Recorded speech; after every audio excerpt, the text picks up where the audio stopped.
moina ring nun ka siam zong zong te thorin na le fin na zong te mangay na luang liam te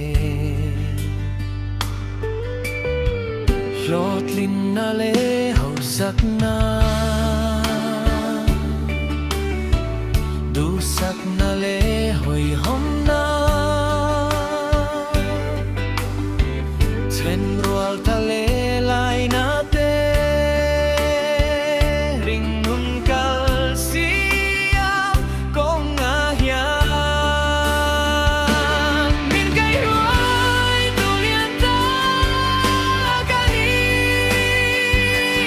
min kay ruay tulian ta kani hes ring nun kan kwal sin naram kan cham sung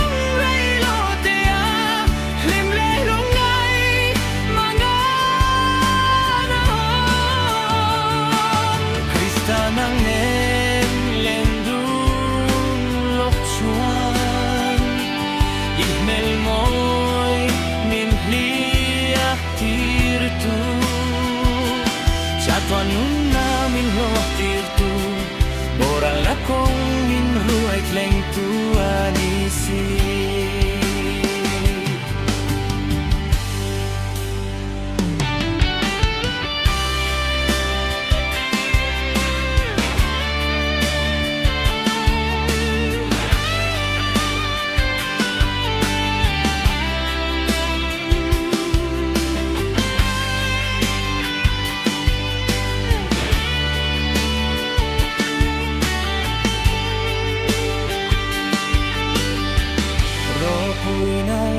Choy moi na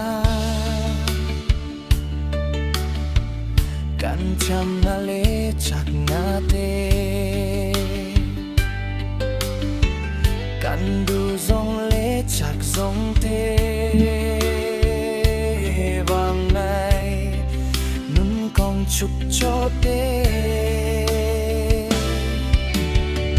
lok lin na le hau sak na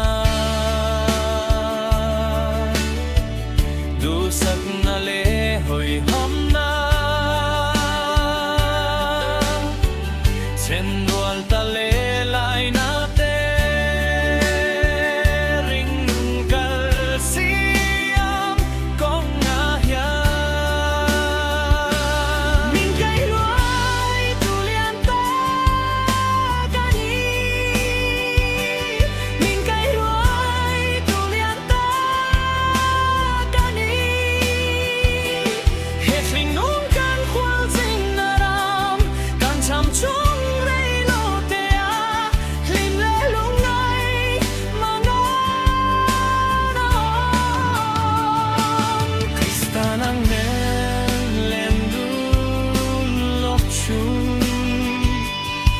Mel moi min hlia tir tu